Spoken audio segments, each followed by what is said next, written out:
मैं बहुत ही आदर के साथ माननीय मुख्यमंत्री जी से अनुरोध करूंगी कि अपने आशीर्वचनों से आज के नव दंपतियों के सुखमय जीवन का मार्ग प्रशस्त करें। आप सबकी जोरदार तालियों के साथ।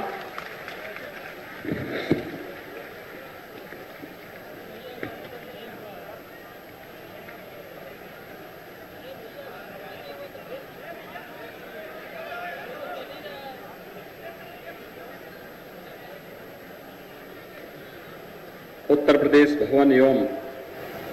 सन्निर्माण कर्मकार कल्याण बोर्ड के तत्वाधान में कन्या विवाह सहायता योजना के अंतर्गत आयोजित इस भव्य सामूहिक विवाह कार्यक्रम में विभाग के मंत्री श्री स्वामी प्रसाद मौर्य जी, प्रदेश सरकार में विधि एवं न्याय मंत्री श्री ब्रजेश पाठक जी,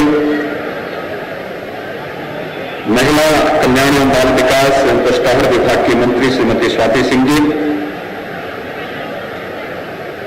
श्रम एवं सेवायोजन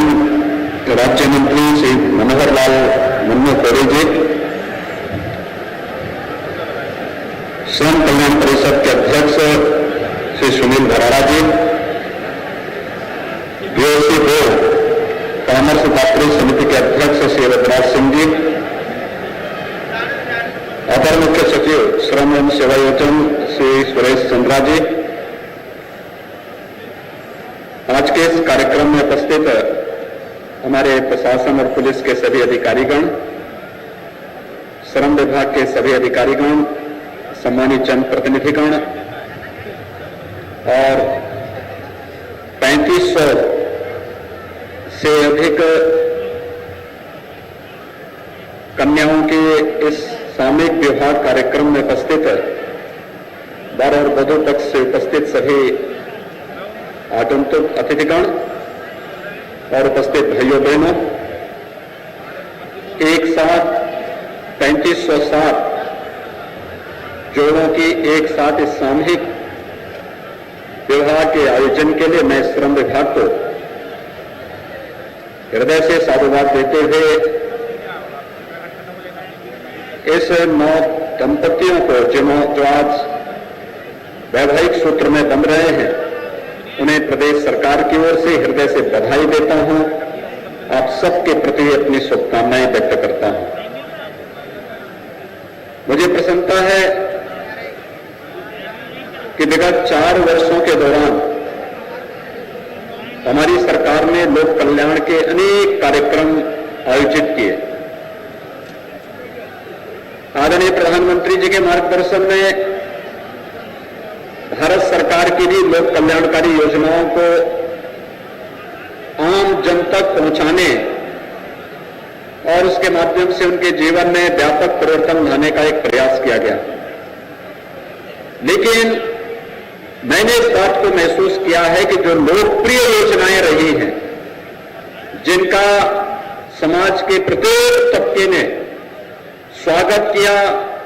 और उसको बहुत सकारात्मक रूप से स्वीकार भी किया, उनमें से सामूहिक विवाह की योजना बहुत लोकप्रिय योजनाओं में से रही है। चाहे वह समाज कल्याण विभाग के द्वारा संचालित सामूहिक विवाह की योजना हो या श्रम और सेवायोजन विभाग के द्वारा संचालित सामूहिक विवाह की योजनाएं हो। बड़े संख्या में अभी पिछले दिनों जब हम लोग मुरादाबाद में गए थे तो मैं मुरादाबाद के दौरे के दौरान इस बात को देखा था, 2700 जोड़े उस समय वैवाहिक सूत्र से बंधे थे। ऐसे ही आज 3507 जोड़ों का यहां पर जो श्रमिक रजिस्टर्ड श्रमिक हैं, उन परिवार वालों को अपनी कन्यादान करने का एक सौभाग्य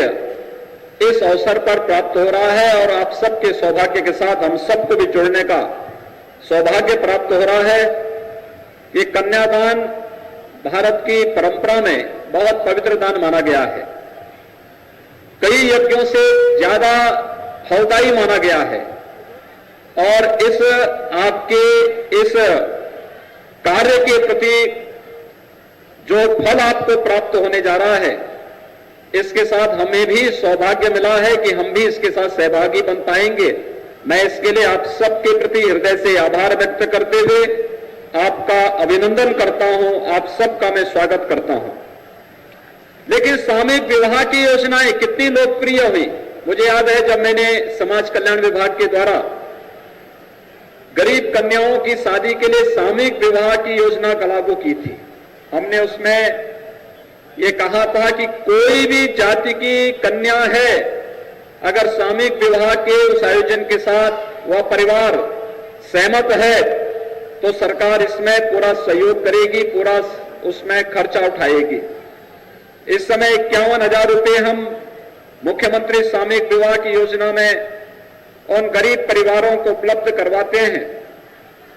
उस समय विपक्ष के लोगों ने इस पे उंगली उठाई थी, उन्होंने कहा था कि ये कन्या का अपमान है, गरीब का अपमान है। लेकिन देखते ही देखते आज मैं देख रहा हूं कि लगभग 2.25 लाख के आसपास गरीब कन्याओं की शादी केवल और केवल सामूहिक विवाह योजना के अंतर्गत प्रदेश के अंदर संपन्न हुई है। और ऐसे ही श्रम विभाग के द्वारा जो आयोजन सामूहिक विवाह के आयोजित किए जा रहे हैं, इसमें भी काफी बड़ी संख्या में